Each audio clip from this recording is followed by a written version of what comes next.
जय बोलिए आदिनाथ भगवान की जय। आचार्य मानतुंग जी की जय।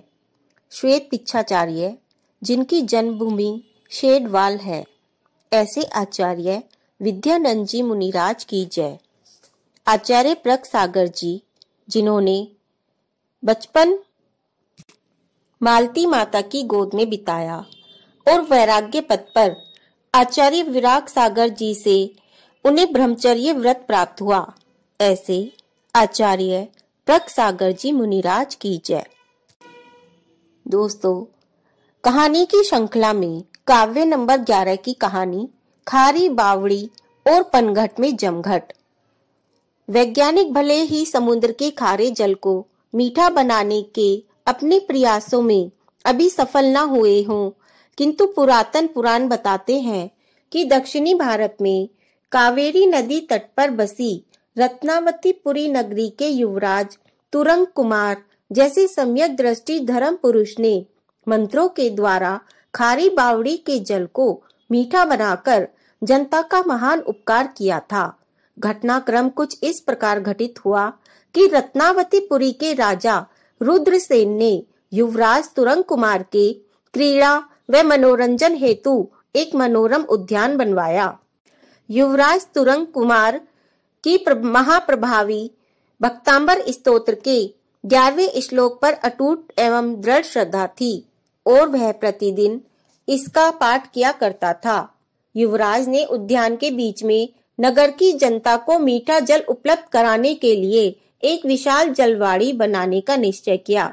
धरती में खुदाई करके विशाल बावड़ी बनवाई गई। उसमें धरती के अंदर से जल स्तोत्र भी निकल आए और पानी भी भर गया, किंतु पानी को जब चखा गया तो वह समुद्र के जल के समान खारा निकला।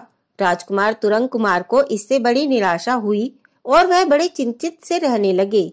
राजकुमार की चिंताओं को देख राजा रुद्रसेन ने उस बावड़ी के खारे जल को मधुर बनाने के लिए औषधि, मणि, मंत्र, तंत्र आदि अनेक प्रयोग किए, पर सफलता न मिली।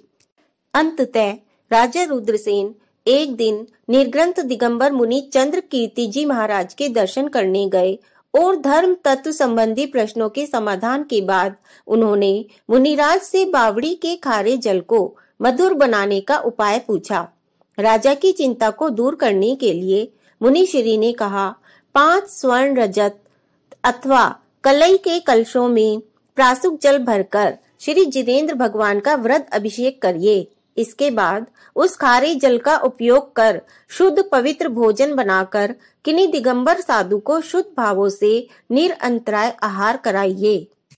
परंतु ध्यान रहे, जिसने बावड़ी खुदवाई हो वही जल भरकर लाए और जल भरते समय महाप्रभावक भक्तांबर स्तोत्र के 11वें श्लोक का रिद्धि मंत्र सहित भक्ति के साथ पाठ करता रहे। 2 दिन पश्चात ही युवराज तुरंग कुमार ने उपयुक्त विधि से सभी क्रियाएं संपन्न करते हुए एक परम दिगंबर मुनिराज की निरंतराय आहार क्रिया पूर्ण की। वे आहार दे ही रहे थे कि इतने में उद्यान के रक्षक ने आकर यह खुशखबरी सुनाई कि राजन, बावड़ी का खारा जल अभी अभी चमत्कारिक ढंग से मीठा हो गया है और बावड़ी के चारों ओर पनघट पर मीठा पानी घड़ों में भरकर ले जाने वालों का जमघट लगा है।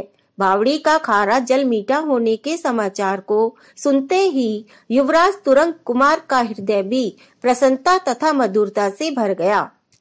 उन्हें लगा कि मानो आज उन्होंने भक्तांबर के प्रभाव से पथिकों व नगर वासियों के लिए क्षीर सागर के मधुर जल का द्वार खोल दिया हो। नगर में जनता खुशी से नाच उठी और उसने जैन धर्म का जय जयकार से आकाश गुंजा दिया।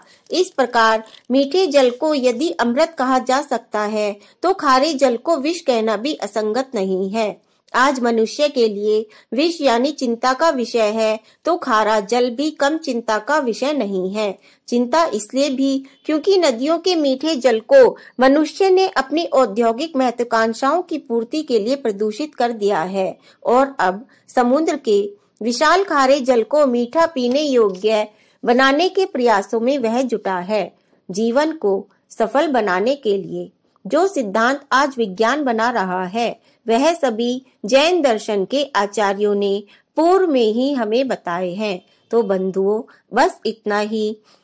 नेक्स्ट कहानी लेकर फिर उपस्थित होंगे। तब तक के लिए जय जिनेंद्र।